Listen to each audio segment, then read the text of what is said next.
Hello everyone, in this lecture we will learn about Python functions. A function in Python is a block of code that performs a specific task and is only executed when it is called. Functions can take input, manipulate it and return output. We use def keyword to create a function. So let's see with an example so you can understand it very clearly. First, let's go to our PyCharm. First, we will create a function. So to create a function, you need to give def, okay, then the function name, okay. So let me create a function named as greet, okay. So def greet, okay, then colon, then hit enter, and here you write your code. So let's print something, okay. Let's print hello. So here we have used def keyword to create a function. Remember, def keyword is used to create a function and greet is the function name, and then we are using print hello is the function body or the code written inside the function. Also, one more important thing is after function name we need to give colon, okay, and when you press enter then you see new line starts from here, not from here, right, not from the beginning, it is starting from in this place, right. If you will press the tab you will see, right, just press tab you will see, okay.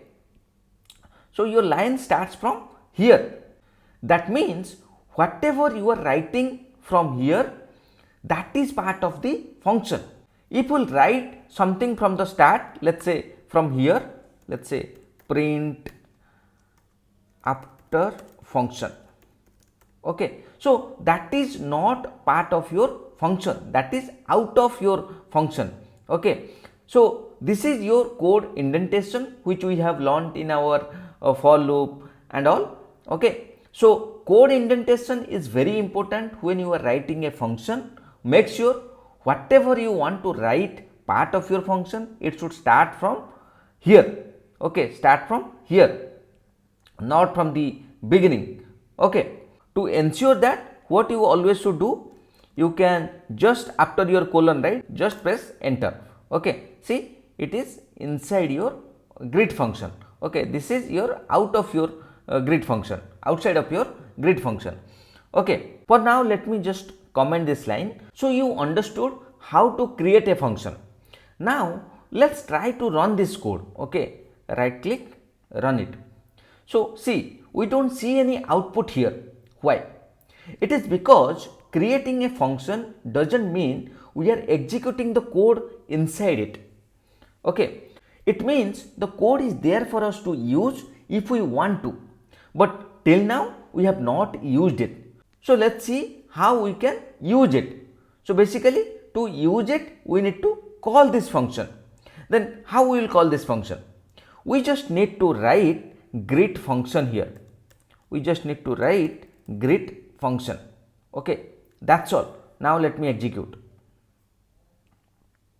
See, hello got printed. So here when the function greet is called, the program control transport to the function definition which is here, okay, and then whatever written inside the function got executed.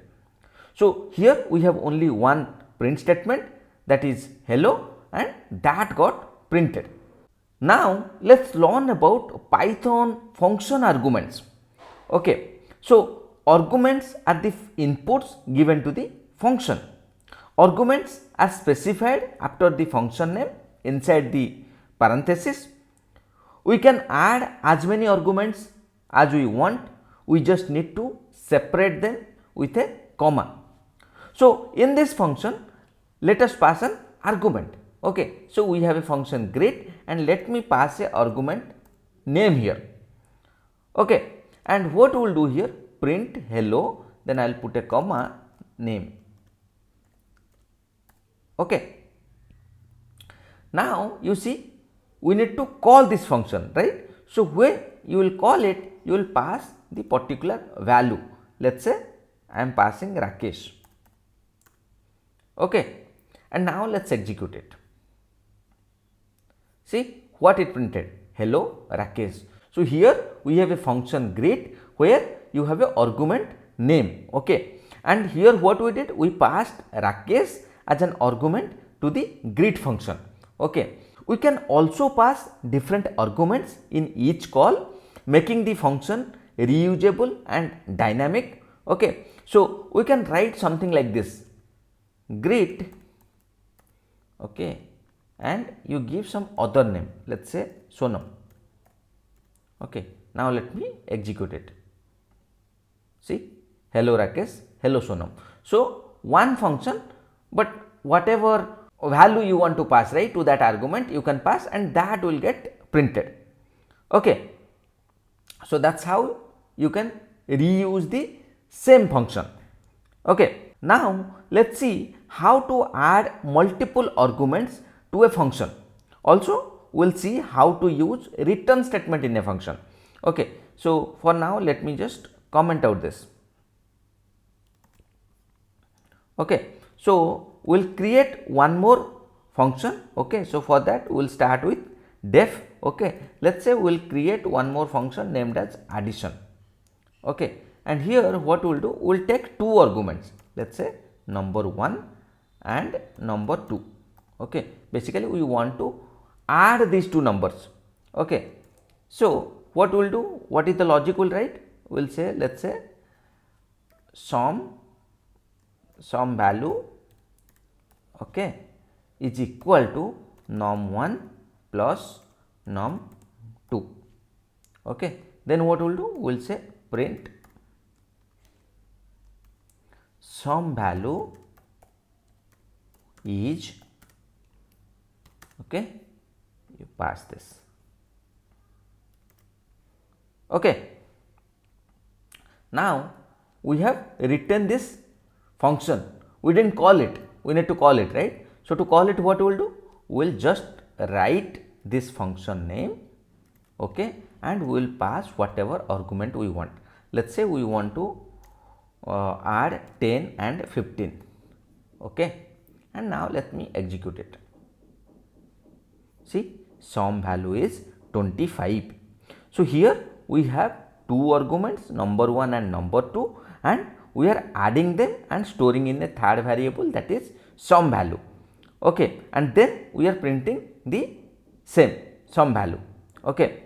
If you want to add something else also, right, so you can just copy paste, and here let's say you give 100 and here you give 150, let's see, right. See, sum value is 25 here and sum value is 250 here, okay. You can pass any value here, okay. Now let's see how we can use return statement here, okay, and how it will be helpful, how this return statement will be helpful, okay. So for that, let me just comment out this, all these things, okay. I'll copy and then I'll comment out, and let me copy it again, okay. I'll just keep only one function, okay. So we have this particular function addition, okay. We will use return statement here, right. So here what happened, we will not write this print statement, we will just remove it. So addition num1 num2, sum value equal to num1 num2, then what we will do, we will just write return, okay, and this sum value. So I'll explain you what this return does, okay. So what we did here, return sum value, then what we will do, here the addition, right, when we are telling addition 10 15, we will assign it to something. So let me take one more variable, let's say result, okay. Result is equal to addition of 10 and 15, and finally you print this. Sum value is, you print this result, okay, and let me execute. See, sum value is 25. So first of all, what this return statement does, so basically we return a value from the function using a return statement. That is the use of this particular return statement, okay. We return something from a function. So in this function, in this addition function, we are returning the sum value, okay, sum of these two number value, we are returning it. So in this case, addition function takes two different numbers and return sum of those two numbers, okay, which we assign to a result and we printed it, okay. So one more important thing about return statement is the return statement also denotes that function has ended, okay. So return statement will be always in the end, okay. Any code after the return statement will not executed, okay. So if you have a function and you have written the return statement, it means that is the last line of your code. Anything you are writing after that, that will be not executed, okay. So that is how you can use your return statement, okay. So that's all for this lecture. See you in the next lecture. Thank you.